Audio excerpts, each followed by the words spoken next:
Hey guys, welcome back to Winter Wolf's Den. Winter Wolf here, King Z over there.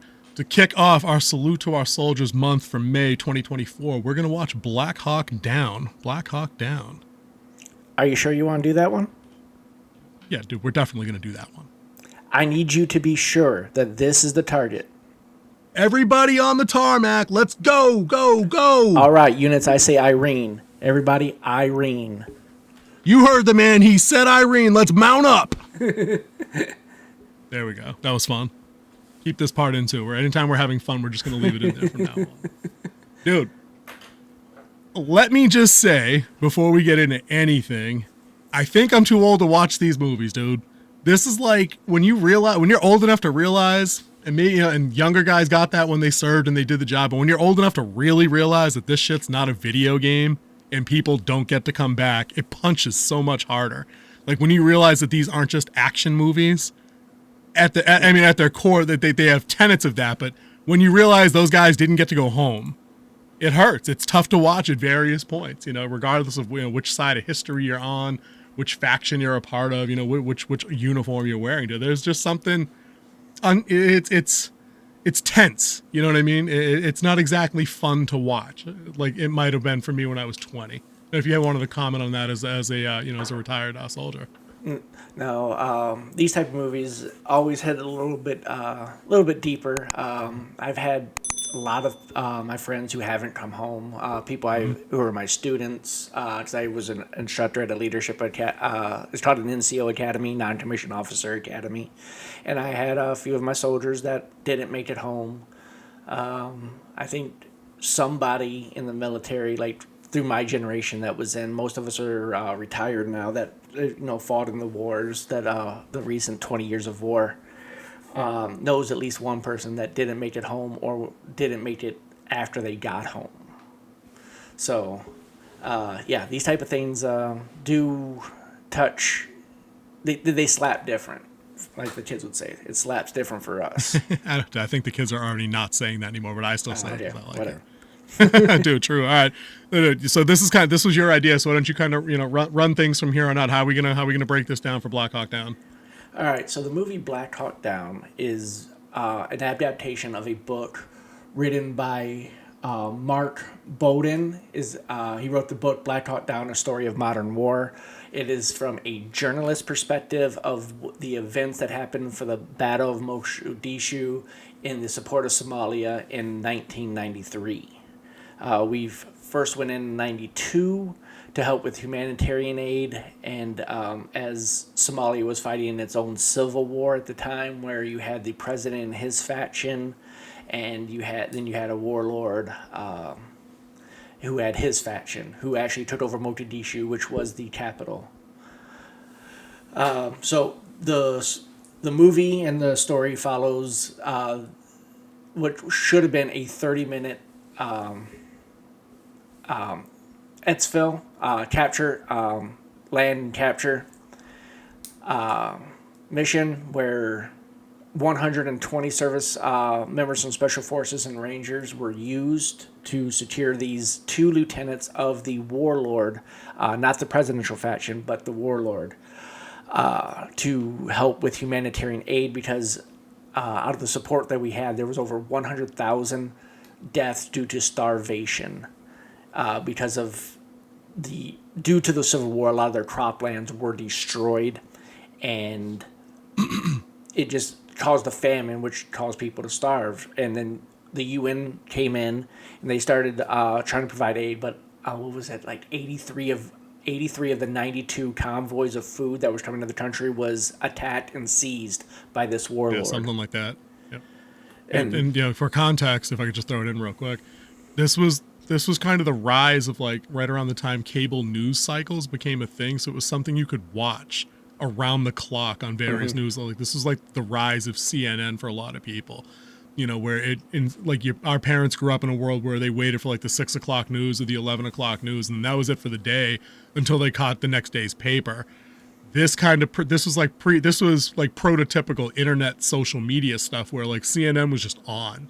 We had journalists embedded in real time that were doing like live updates from various parts of the world they were like inserted into. And it became huge with the first with the Iraq situation, in Gulf War, the first Gulf War, but that those policies haven't changed since then. So it gave you an ability to be more viscerally attached to what was going on, but it also put us in a weird spot where we had to start waking up and realizing that maybe we weren't being told the whole story, and the journalists had a way of embedding their own messages and narratives within what they were covering. I just wanted to throw that in there because it was unique. It was unique for, when you're at a certain age, like when we were around the time this movies were coming up, we were probably getting out of junior high, getting into high school, was 93-ish, right in that time frame, You're starting to wake up, you're starting to grow up a little bit, and you realize, hey, there's some stuff going on, but it's still really easy to believe everything the adults in the TVs tell you. So I just wanted to throw that out there. At the time, I mean, it was a scary part of my life because also my dad was in the military. So this was our life. These were our friends. These were the people we were around. Yep. I've been around the Army or some form of the military since I was 7 years old. Yep. So this has been my life forever. So the biggest fear we had was with my dad when it was the Gulf War, actually. He was supposed to, the Operation Desert Shield, Desert Storm. Yep. And that's when he sat down and told us what his lifespan was. My dad was a radio operator, a 31 Charlie at the time. And his job was, they call them rat rigs, which was like a huge radio that was on the back of a Humvee that they would set up antennas to send messages and stuff like that, relay stations, stuff like that. So that was his job. And he told me what his lifespan was. Cold War doctrine type stuff was 7 seconds, because that's how fast, after he keyed his mic, that they could lock onto his position and fire rounds on my dad. So, yeah, this type of stuff was scary for us, especially, when you have that realization of that it's not fake. Yeah, not a video game. Not a video game, man. And let's get right into the movie and just kind of talk about how it actually feels to watch. I think my initial takeaway upon rewatching this 20 years later is this movie doesn't let up. It doesn't start fast. It's not a Rambo flick. It's not a Schwarzenegger movie, but it ramps up and then just keeps you tense and uncomfortable and uneasy for all of its 2.5 hours, while also combining. And it's like a special nod because we do movies here more than we do analysis of historical events. We're aware of history, but we're movie guys, right? Yeah. It's impressive that they managed to take what in real life, like you said, it was supposed to be a 30-minute operation. It's supposed to be in, out, snatch, grab, get the high value target guys back to base, interrogate, and be done. Mm-hmm. They ended up being out there for 36 hours or 40. They were out there for 2 days, I think, in real time. The operation started about 1:50 is when they got clarification of the target area. They had boots on ground at 3:42 is when the first boots hit the ground, and they ran out. I think it was close to when they finally made it back to the stadium was 11 o'clock in the morning the next day. That's what I'm saying. Because I remember on the screen they had the subtitle or the title card that's Monday, and then I think at the end ends on Tuesday, and then at the end Hoot says to Eversman, he goes, "Hey, it's a whole new week," implying that they've been out there. They basically restart over it. But my point is that they took this ungodly amount of stuff that happened in real life, managed to crush it down to 2.5 hours. It didn't feel rushed. It was paced very nicely all the way through, but it also did conform to the beat sheet as we know it, to that 3-act structure that had all the major beats. It very clearly has a Dark Night of the Soul scene where they lose, his first name was Jamie, the kid that had the femoral artery split, and Eversman has to go in and assist Jamie E. Smith. James, that's him. Where Eversman had to assist the field medic in trying to clamp the wound, but they ended up losing him. That's Dark Night of the Soul through and effing through, and it comes at basically the 2-hour mark in the movie. It's right on time. They have the false victory where they recover the first crash site. They think everything's going well, and then 15 seconds later, boom, next helicopter going down, stakes raised, everything's escalating along the way while they're taking mounting casualties, which is a nonstop thing. This is not it's not an 80s action flick where the good guys steamroll everything in front of them. That is not how this went down. Not at all, dude. I just wanted to point out that that kind of comparison or that kind of just how it really looked in terms of getting real life events broken down into a movie format so it could be 2.5 hours long, and not a documentary that was 6 parts of 4 hours apiece. Yeah. And then, like I said, it took place in 1993, October 3rd to October 4th. Yeah. Right. The book was written in 1999, and the movie was released in 2001. So it was a quick turnaround. It was produced by, was it Jerry Bruckheimer? Bruckheimer, yep. Yeah, And Ridley Scott was the director, I believe, Yeah, right? Ridley Scott was the director, yep. So the dynamic duo there teamed up to make this movie, and I think that really brought a level of professionalism to the making of this movie. Gravitas through and through. Oh, yeah. And then, Gravitas through and through. We have to talk about this cast. I mean, this is like the who's who of today's movies. I mean, except for, Josh Hartnett was huge at that time, but he kind of stepped away from Hollywood here recently. You have Eric Bana, who had a little run there for a little bit, doing a whole bunch of movies. Respectable. You have, Ewan McGregor, young Ewan McGregor, a young Tom Hardy.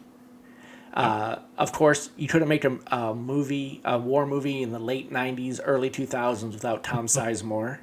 Back. You had a very young Orlando Bloom.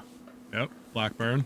William Fichtner, who was like, you always see him and you never know who he is, but he's in like... He was the captain of the guard in the Sandler prison football movie. He's Captain Canower from that. He was the terrorist, not terrorist leader in Equilibrium, and he's been in 6 trillion other things. He was the lead astronaut in Armageddon, the one that Bruce Willis had to put the pliers around his neck to stop it from setting the nuke off. Right? Mm-hmm. That's him. He's great. He's in a billion things. You're not going to remember his name. It's too bad because he's great. I love him. Jason Isaac, who I've actually worked with. Great human being, great person. Great actor. Great actor. Dude. Captain Steele, one of the best characters in the movie. Jeremy Piven. Yep. I cannot say his name, but you know him better as Jaime Lannister from Game of Thrones. Yep. Ewan Brenner. Kim Costa, Gabriel Solis. I mean, it just the names just keep going on and on. Who's in this movie? So Kingsy, who was the machine gunner in this movie that went deaf because the other guy fired off his machine gun right above his head? Ewan Brenner. Remember? That's okay. I was making sure that was him because I wanted to, he's another one you would know from like 47 other things right around that time period. I believe he was in Pearl Harbor, which did not make our list of movies. It happened.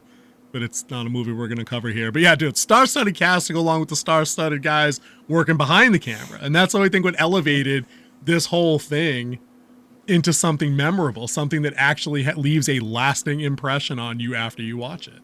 Mm-hmm. Definitely. So you watching this movie, right? Because I assume this isn't something you watch on like a regular basis, like an Indiana Jones flick or like a favorite Star Wars movie. This is something you probably watched when it came out. So how long has it been since you last checked this out? Like, did you really need the refresher, or did you just watch it just to watch it? You know what I mean? I just how familiar were you with the movie? To watch it, I did watch it again recently while I was on the road. You get bored in the hotel, you start throwing. Yeah, that's what I meant. Like if it's on, you'll watch it. You didn't hunt it down for like an annual review every summer or anything like that. No. I used to have a tradition on Memorial Day. I usually stayed at home. 4-day weekend in the military, so I would stay at home, and on the Monday that was Memorial Day, I would have a movie marathon where I watched all sorts of war movies, and that's kind of we're doing a month-long version of the same thing I used to do on Memorial Day right now. So true. And Black Hawk Down probably made the rotation on a few of those. It was like Black Hawk Down. Again, it's top quality. Saving Private Ryan.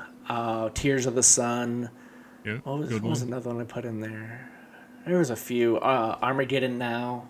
Or Apocalypse Now. Apocalypse Now. Armageddon Now. I'm like, what? Yeah. Apocalypse Now. I've been listening to a book here recently, and they keep talking about Armageddon and Doom Point, so that just stuck in my head. Yeah. We just mix them up. True. So let's talk specifics in the movie. Without the beat by beat, because I thought you brought everybody up to speed at the beginning, pretty well. But one of the things I like the most about that I did enjoy the most about Black Hawk Down, because I understand that they did take some pretty good pains at getting military instructors and kind of spokespeople and consultants on board to help them kind of recreate the battle sequences that they had. Yep. I know that they shot the whole movie, I believe, in Morocco. They had redone over some city sections in Morocco to kind of emulate what Mogadishu looked like at the time. But just in terms of the like what they did with the actual combat sequences, I think this is kind of like the Saving Private Ryan effect that they enjoyed from that movie too. Is they brought a bunch of people in, and it looks like they put them through their paces to actually train them up on how they're supposed to move and speak and handle their weapons. And because if you look at movies today, even crappy action movies today or crappy war movies from today, there seems to be an elevated respect for like the art form of mimicking combat, where like if you go back and you watch older war movies from like the 60s, 70s, and into some of the 80s, it's just dudes flailing around doing stuff they couldn't do with weapons, holding them the wrong way, no trigger discipline, stuff like that. But these guys here, like whenever they jump out of the column because they got to set up a perimeter because they're going to take in more wounded or they have to hold a spot. Like these guys, they disembark their vehicles, they set up their positions, like they're snapping weapons nice and clean. Like you can see that there's effort put into the production there. And I just want to know, like, because you've done this, like, is that a yay or a nay, or am I just like looking at it all rosy goggle because it just looks better than old stuff? Like, what do you think about that? No. A lot of times when they do these type of movies, first off, you will have a military coordinator on set who helps you with a lot of, make things look right, how people do things. I've served as one before on a film, but from what I've heard on this one is that the people who played Rangers actually went to Fort Benning for a 1-week Ranger familiarization course. The people who played the Deltas, they went to Fort Bragg for a 2-week Special Forces warfare training, and then all the pilots went to Fort Campbell, where 160 SOAR is, Special Operations Aviation Regiment. Yep. And they actually sat down on how things actually go on a helicopter and sat through a lecture of Mike O'Durnett, the captured pilot from the movie. Yep. So they actually heard from the actual guy. Like I forgot who played him. Let me go look real quick. Who actually played him? While you're looking for that, I'm just going to add right into that exact thing. That's kind of what I was saying with the Saving Private Ryan connection, is those guys might not have done, like top tier 1 operator school, but like the cast was very wisely thrown into a simulated basic training program so they could build that camaraderie and understand what the life was like. And they left Matt Damon out of it. That way, when they finally brought him in to shoot, they all fucking hated him because he wasn't there in the muck with them because he didn't have to go through it, which I thought was hilarious. But that's just good thinking. That's good directing. You have the pilot? Yeah, Ron Eldard played Mike O'Durnett. Yeah. So you're vouching for how they actually produced some of these combat sequences with the tactics the Rangers used and how Delta was deployed in those contexts to like destroy avionics, provide air cover, all that kind of stuff is kind of fairly authentic. Yeah, and also the military actually provided the helicopters from 160 SOAR for this. Oh, nice. Cool. So for you then, right, in a movie full of gut-punching emotional scenes where, guys are taking hits, losses, they're taking gruesome wounds at various points. The RPG threw the Humvee door into the guy's midsection. I totally forgot about that when I was like, oh my God, that's disgusting.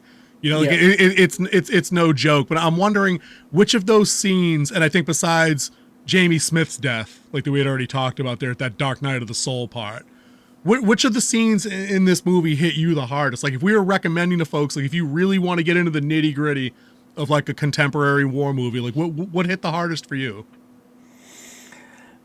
Actually, it wasn't when one of them died. It was when they were at the casualty collection point with Captain I know exactly Steele. What you're gonna say. And the guy is there, and he's like, "We have to get out of there." And he's like, "You need a." He's like, "Take your weapon."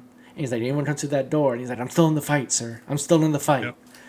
I mean, that was his boy. That was Ruiz. Yep. Yeah, that's. That was Francisco Ruiz. Yep.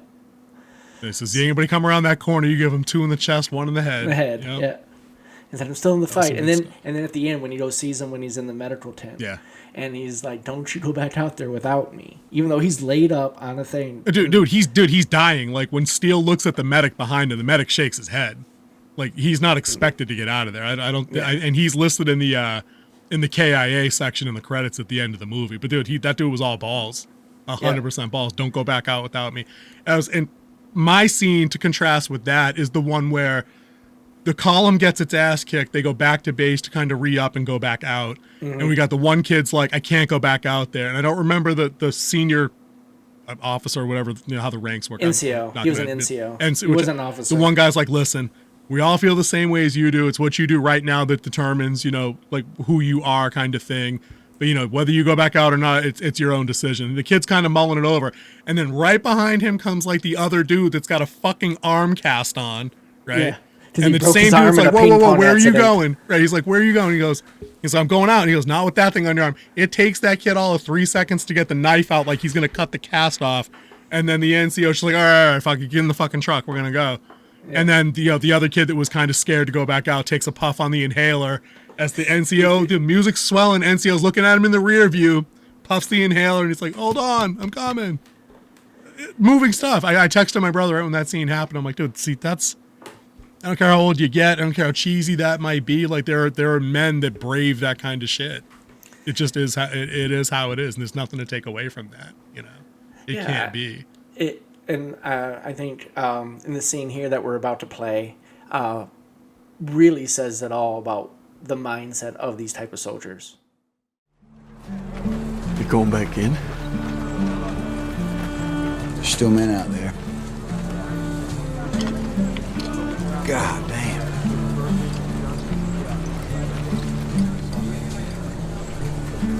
When I go home, people ask me, hey, Hoot, why do you do it, man? Why? You some kind of war junkie? I won't say a goddamn word. Why? They won't understand. They won't understand why we do it. They won't understand it's about the men next to you. And that's it. That's all it is. So, yeah, after watching that scene, that's kind of what it's about. The politics don't matter. One of the things we always said in the military is like once the bullets start flying, the plan, the reasons, and the politics throw out the window. It's all about keeping the guy next to you alive. That's why one person made a joke. There's this guy who does TikTok type videos, the reels, the shorts, mandatory fun, which is a military term. It's like hurry up and wait. Yep, hurry up and wait. I mastered that. Yeah. It's like your trauma bond. You trauma bond with these guys, and like is the most eclectic group you ever meet. That's why when you see a group of soldiers, it's like, why are those people hanging out here? They don't even make sense because everything else doesn't matter. Yeah, some bullets start flying, man. My experience in healthcare and emergency situations reads a lot of that, say obviously minus some of the bullets most of the time, depending on where you work. But yeah, you do tend to trauma bond when things are ugly and, you realize you have more in common with people than you don't have. And dark humor becomes a thing that you use to get through the next crappy day that you have. That's just how that works. I mean, this whole movie was full of inspirational. Inspirational might be the wrong word. That one definitely was for me. Like I got that at that point. You know what I mean? You felt what was going on. I thought Eversman trying to keep his head above water is like the newly appointed. Like, is he technically like in that role? He's the chalk leader. I guess would have been like kind of what he gets elevated into when the one guy has the seizure and has to go out. His lieutenant has a seizure, so they his platoon sergeant, which was. A chalk is equivalent to a platoon, and the Rangers, they're organized a little bit different. So he was the chalk leader. A chalk is pretty much just a small group of people, small unit tactics. So that's what I was saying. He got elevated, he took the next big step up. You know what I mean? His primary concern is I got to keep the guys alive, and that's how basically Hoot brings him back from the edge during the Dark Night of the Soul, and he's like, "Listen, dude, you did everything right today, man. You got to think about getting your guys out of here. You got to get everybody back. Like, that's the next thing you got to do. You got to stop thinking stupid. Yep. Don't do that. You know what I mean? And like those are those kind of moments. I think that we've lost the ability to write, direct, and then on the audience side, like we've forgotten how to feel those moments in these kind of scripts because this movie, I think if it was made today, wouldn't have that kind of attention to the character build. We're talking about a movie that's got 40 named characters in it. They all have dialogue, and a lot of them go through those kind of like mini arcs. Those two guys are kind of like more mainish characters, you know what I mean? But there's a lot of developmental stuff that goes in and goes through a lot of these guys, like Grimes. Why was he dude had an arc of his own. He didn't need it, didn't need to be there, but it was there. They were looking like they were going to give Blackburn an arc, you know, but real life events precluded that from happening. So, I mean, that's the arc that doesn't get to happen. You know what I mean? This movie is complex in its characters, despite them all being very similar. You have Nelson and Trumbull's, like, you know, left behind type thing and had to get back. Yep. They bump into the other guy, then the one guy has to save the other guy, and Jamie Smith is the one that dies, but he dies because he went back out to get his guy that took a round to the pack and went down, but he drags him back in and takes one in the leg and, you know, ends up dying of the wound, but he saved his boy. Yeah, you were also talking about like beats of the movie and like how, you know, Muslims pray 5 times a day, and they use the evening prayer as a time to, like, you know, bring you back down a little bit after so much intense action, to bring the audience back down. It was a smart use of a real life occurrence that could bring you back down. And then prayer, at the end of it, they brought you right back up. Oh, it was real, and when it happened, it was relentless because it coincided with the prayer ended with those 3 guys getting to the Rangers' strong point that they had set up. Mm-hmm. And like the first minute that the first Somali dude that was done prayer, when he looked over the side of the window and saw 3 dudes underneath him, it was time. You know what I mean? Like it was just done. You know, but you can feel the tension. They don't. It's tension that's not silly. You know how we get those moments in like zombie movies or zombie games where it's like, oh, you're running low on supplies, you got no health, there's no ammo ever. You know what I mean? And it's like a whole big to do, but it's fake and it's stupid. There's one scene where it was a Black Ranger. I think his name was Kurth. Yeah. Right. They're in a firefight. It's near the end. It's at that nighttime. It's at that shootout, and he's like, "I'm out." And Eversman's like, "Last mag, make it count." That hits, dude. That slaps because you're like, okay, you've got those magazines chamber what 30, right? 30. When you're done, you're done. Yeah, 30 round magazine. That's what I'm saying. You usually and have that's it. 7. Right. That's actually one of my nitpicks on this movie is that they made that they did 7. Manage to fire a bunch. Yeah, that's Hollywood. It was like, that's Hollywood reload. You had a lot of fire. So the weapon that Nelson was carrying, the M60, which usually has a belt of about 50. But the 249 that Timbro has usually has a box of 150. That was box. I was a 249 gunner in my junior enlisted days. Yeah. Only wanted to shoot expert on it in my battalions too. So, 249's a lovely weapon. I would take that all day, every day. Curb weight 12 pounds, ammo 7 pounds. On training exercise, it is a beast to lug around with you because you take it with you everywhere. But firing it, so much fun. But yeah, the M16 firers would have 6 rounds in their pouches and then one in the weapon. So it's a total of 210 rounds that you have with you. Yeah. They made 210 rounds last a lot. Last 3 days, dude. That's what I'm saying.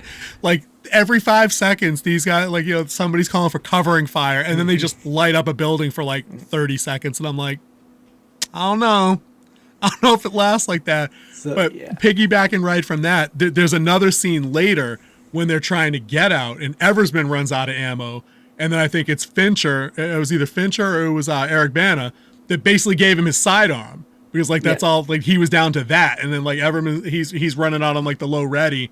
But I'm like, okay, so if that's a 1911, that chamber's what, 8? Like better be easy 16. With it, you know.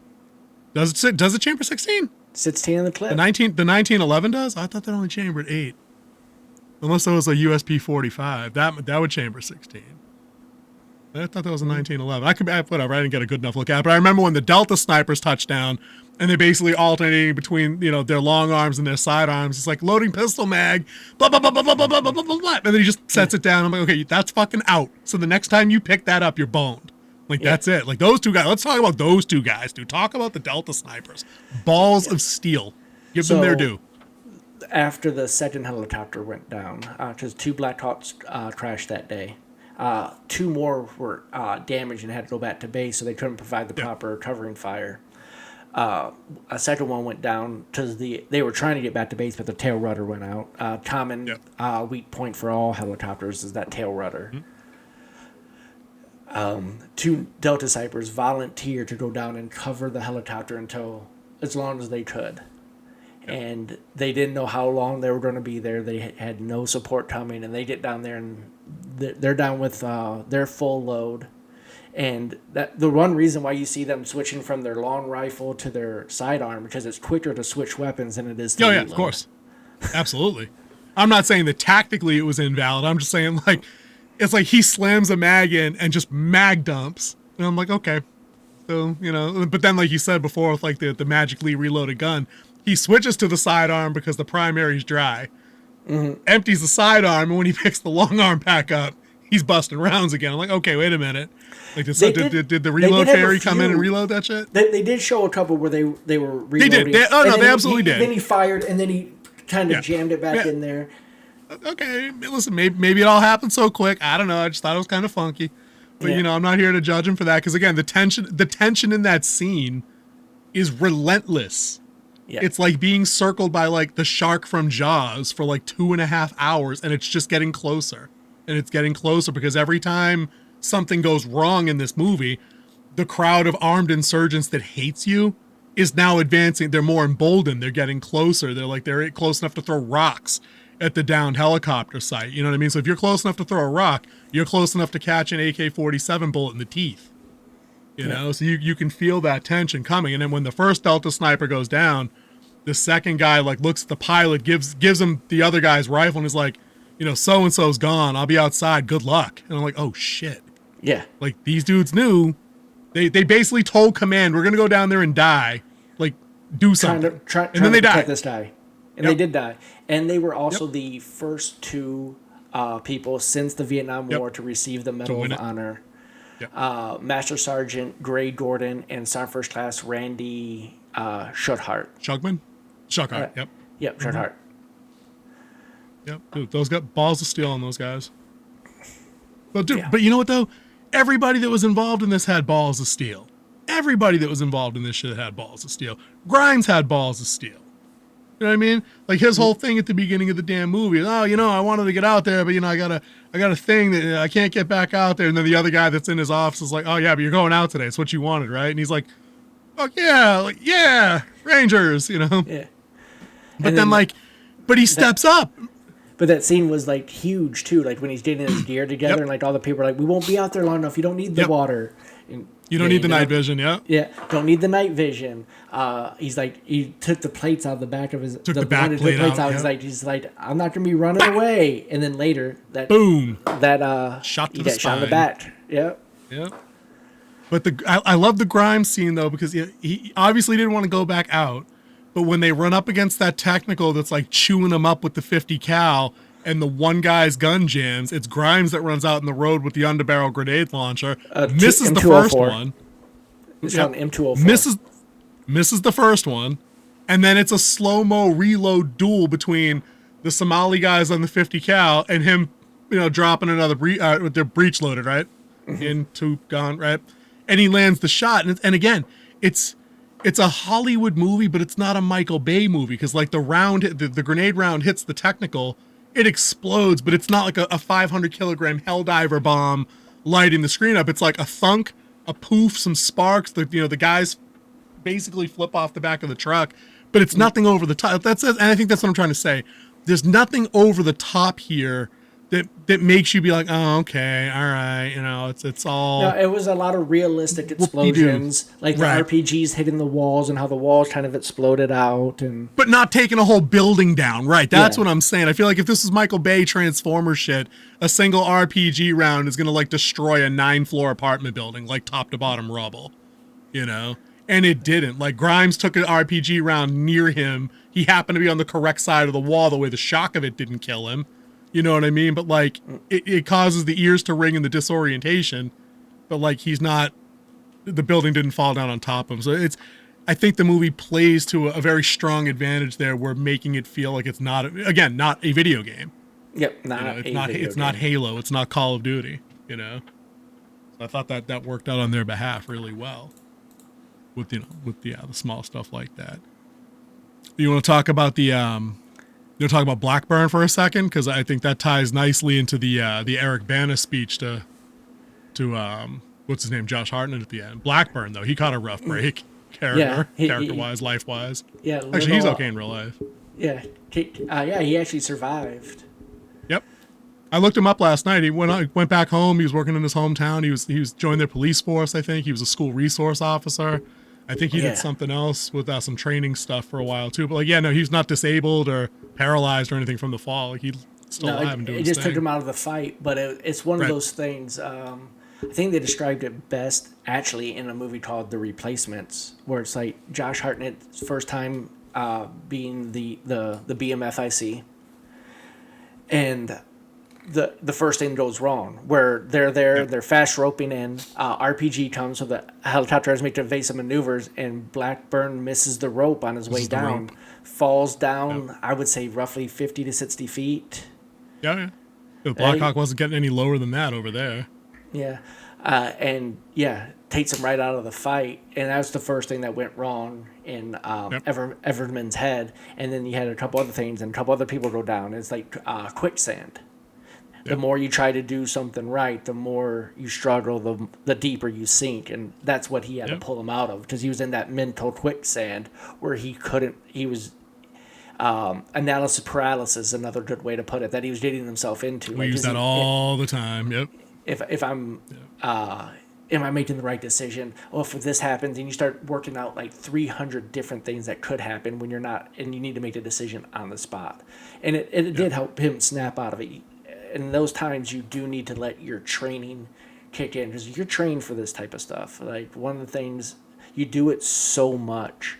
Now, that's why the young kids coming in, they don't know how to do it. That's why you listen to your NCOs. Your NCOs are the ones who know how to do it, who've done it, drilled it, probably been there before. Listen to them. They'll get you through it the best they can. Not everyone's perfect. That doesn't sound altogether too different than trying to teach newbies like code procedures for, medical emergencies, inpatient. Sounds exactly the same. Like, it's rote muscle memory of knowing what to do and when. And if you don't know, you just stay out of the way and learn. Follow directions. So I got one more scene I want to play, and I want your reaction to this. I'm just going to show you. It's a real quick one. And here it is.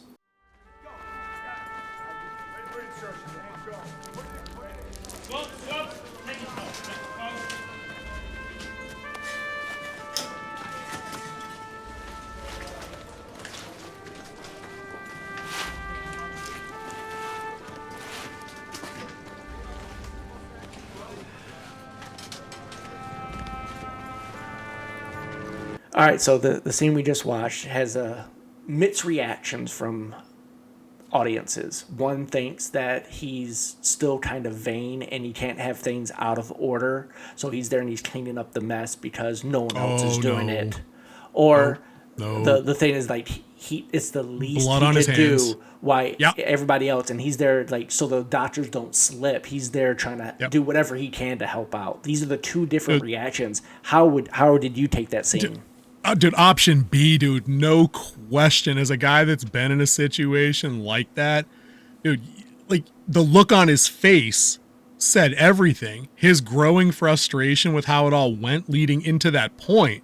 That's the arc that he's on. Is this was only supposed to be 30 minutes. He wasn't expecting a full half of these guys to come back wounded. He wasn't expecting to. He probably wasn't expecting to take any deaths at all. Any KIA, because it was supposed to be that quick, precise. We're going to be in and out of there and back for lunch. So the only thing the brass could do in that situation, unless he's a retired medical doctor, trauma surgeon, is mop the fucking floor up. Because they even there's a shot in that scene after he gets the initial swab down. It comes back and you can see blood on his hands through the wipe up, if I remember right. So, I mean, I think that was the message of that scene. Is that he's responsible for what happened. Whether it's and again, in a parallel to like the Eversman bit with Bana, there's nothing he couldn't have done anything else. Like the operation was planned the way it was executed. People are going to get wounded and die during these kind of actions. That's an unfortunate side effect of like combat. But I mean, could he have pulled the plug? And I'm glad you brought this scene up because it ties back to one of the ones I wanted to ask you as a guy that served and has been in this situation. How big of a clusterfuck was this from the command side with rerouting? I mean, the Humvees had to be rerouted. Well, that's because the Somalis put up barricades. Command couldn't have done anything about that. They were ordered not to obliterate shit with like overwhelming air superiority. I remember that indictment of Washington specifically when we were growing up, being like, why are we tying these guys' hands? Like, if we have assets, let's roll. Let's do this. We were saying that in the Gulf too. You know, if we're there for an objective, let's get it done. So how badly did command screw up anything from his level down, not from the politician side down? But what else could they have done? They had air support. They had Overwatch with the bird calling out points and directions. They had resources on the ground. They were able to resupply. So what else could they have done, man? We're also talking about an era that we didn't have drones in real time intel like we do today's military. So you can't measure it to today's military type standards. And they said that when McKnight, Tom Sizemore's character, was like, I need a new route. And the guy's like, you gotta fucking slow down. Command gets the route, then it gets it to me, then I get it to you. You know, we're on a delay here. You know, it's like talking to somebody on the moon today because, you know, the distance to the moon's the same. But, you know, it's exactly that. It's not real time. So when you're planning an operation like this, one of the big things is radio in real time. It's also referred to as the fog of war, because you don't know what you don't know. But also, like, you have to plan, like, that's why the helicopter was up there with the relaying stuff from command, because radio signals can only go so far. FM radio, I think, is the planning range is 20 kilometers. They were way farther than 20 kilometers from base, so you need a retrans. That's what the helicopter was serving as, was a retrans type site. Now, it wasn't doing a true retrans, so if you're a radio guy, like I was, a 25 uniform, started off as 31 uniform, switched over to 25 uniform before I became a warrant officer.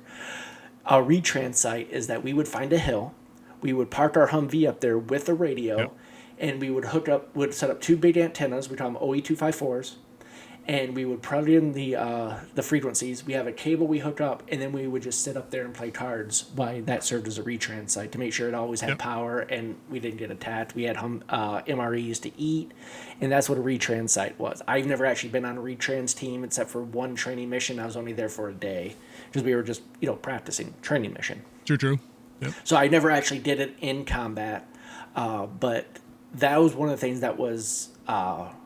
one of the delays then, because we didn't have satellite communication was still coming in. Like, they had satellite communication, but not like we know it today. Not everybody's carrying it around in their pocket on a $1,500 satellite communication device like today. Most Humvees, I mean, even when I was in in the early 2000s, didn't have satellite communications in Humvees because you had to set the satellite thing up, shoot at an antenna. We didn't really have omnidirectional satellite communication antennas at the time. So that was one of the things. And like now we have so much technology. We have built-in GPS where we can actually plot in like where enemies are and stuff like that, and it updates everybody. I honestly just can't think of it right now because I'm thinking. So that would be a huge issue, and that's how it is back then. Like, they were trying to relay the way to go. I was gonna say, so to tie it back to it was Garrett. Was it Garrison or was it Garrett, the guy in charge, the guy that was mopping the blood that we were just talking about? I don't remember his name. I think it was Garrison. I think it's General Garrison. Yeah. Right. So really, nothing could have been different on his angle then, or from his perspective, because even when they came back, didn't he tell them to take everything? No. I think I'm mixing it up with something else. Like they told him basically. I think I'm mixing that with something else. I thought there was a scene where he was like, "Get whatever you need and go." And I think that was something else. No, that was something else.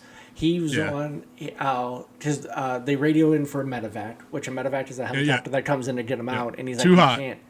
And he's sitting there, and he's like, he said he needs a no BS situation. What's going on? And he said that he said that more than once, which I thought was great. Yeah.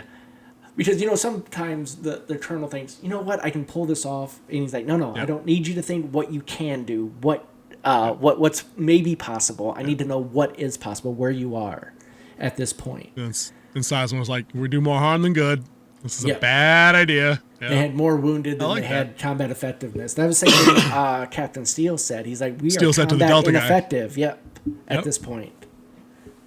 Dude, not wrong at all. I love that with the medevac thing, because that's another thing that plays into Eversman and Hoot's conversation, where Eversman's like, they should have sent a damn medevac in just to save Smith, and Banner's character is like, dude, yeah, then we're down another bird.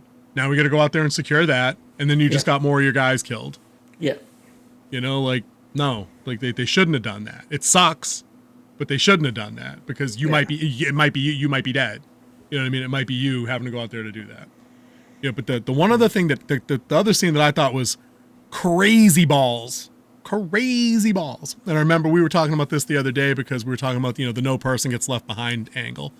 When they go in to recover the second chopper, the pilot that died, they basically, in the movie, I don't know if this happened in real life, I don't recall, I've read the book, I don't remember, I've read the book like 10 years ago, that they basically had to weld and disassemble the cockpit around the body to get him out. So the column of Humvees comes in and sets up that defensive perimeter that's getting shot at omnidirectionally from the entire city. And it's just dudes in there just working on shit, cutting shit out. The same thing with the medics that dropped in to get the guys that were alive. Mm-hmm. They're like, okay, if we move them, they die. Stabilize inside. And the other is stabilize inside. I'm like, that's hard to do in a controlled environment in a damn hospital. Now add bullets and RPGs and dirt and shit. You know what I mean? Crazy. But I'm like, so these dudes are actually standing there getting shot to cut the helicopter around a dead guy just so they can bring him out. And I'm like, bring him out. Balls, dude. So I can say that Steel. If you wanted to put any blame, even though he did take 100% of the blame on Garrison, the one thing he didn't do was notify 10th Mountain and the UN peacekeeping force at the stadium that they were going in. That comes up. Yep. They could have been in there. A QRF, quick reactionary quick force, quick reaction. type, quick reaction force. They could already been all right, we need you to come in. I actually have a buddy that I served with who was in the stadium. He was there with 10th Mountain. During that whole event, just waiting to go. Yeah. Mm-hmm. Yeah, he was actually there during this whole thing. So. Yeah, they worked that into that scene near the end where they're calling for the Pakistanis to come back them up, and Garrison's next guy down that's over there in the stadium's like, well, the Pakistani commander, because you didn't deign to inform him you were going, says they're gonna need some time to put some shit together, which is reasonable. You know what I mean? This shit just doesn't just happen. But and then Garrison basically is like, no, I need him now. I'm like, well, fucking dude, should have done your thing. And in real life, the Pakistani were a very minimalist in this. In the movie, they made them bigger than they were. It was actually the Malaysian army that came to the rescue, and they did. I did not a little reading up on that as well. Book, or the movie. So I will let couple of key resupplies and reinforcements. Yeah, thank you, Malaysia, and your the 2 soldiers you did lost. I hope they're honored well in your community.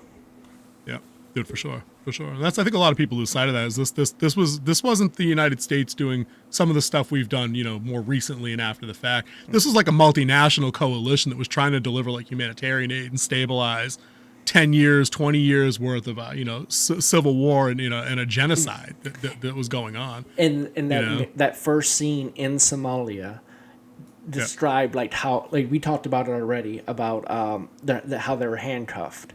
That was the perfect scene of how handcuffed we were. They were down there stealing the food. The distribution center, and and the helicopter flying light. He's like, we have militia down here stealing food and shooting civilians. And are they shooting at you? He's like, no. He's like, do not engage. Yep.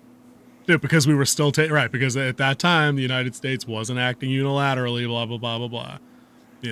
But that was a tough part to watch too, because it's you can't help but sympathize with anybody that's starving, especially when it's a starving children's situation. Dude, it's rough to watch, man. But at the same point, you gotta be Steel at some point and just be then there's nothing we can do, because you can't make everybody happy all the time. I don't want to get too deep into anything political here today, but we get that going on today with certain conflicts in certain parts of the world. You either intervene or you're the bad guy, or if you don't stay out of it, you're the bad guy. So what do you do?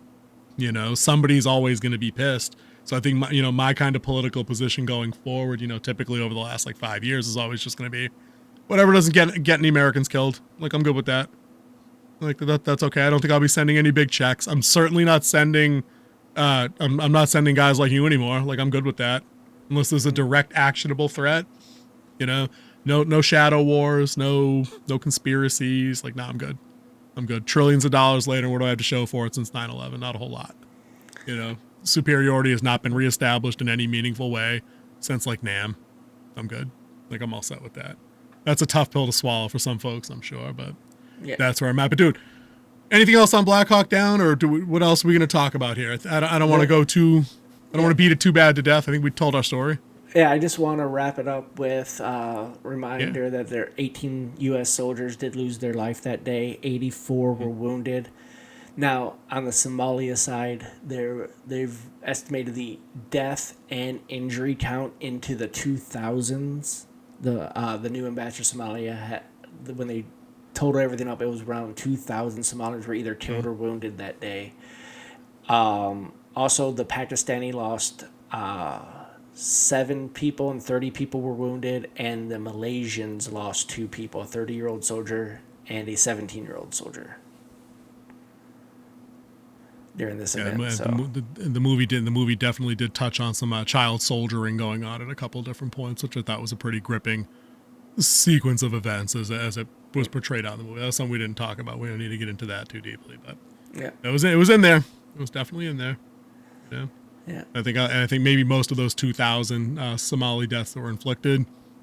Who knows who actually fired the shots? I think that's not a unfair question to ask in this situation, given there's a tribal-based, faction, religious-based situation that was going on. Might have been an opportunity to commit some atrocities. And also, we hit them with a couple of gun runs from those little birds. So that'll account for a lot. Yeah. That was a great part of the movie, though, that we didn't talk about. Yeah, the strobe. Yeah. The strobe was dope. I still have one of those things. Yeah. Next time, bring it for show and tell. Yeah, I have to. It's probably still out of my gear in the garage. So. Nice. But I think that covers Black Hawk Down. It did change U.S. policy, the events of it. It's one of the reasons why we didn't go into Rwanda. If you haven't seen that movie, Hotel Rwanda, it's a great movie. But we did not go in and prevent that genocide from happening there based off of what happened in Somalia, which is outlined in this movie. This movie is not We were gone like 2 weeks accurate. later, right?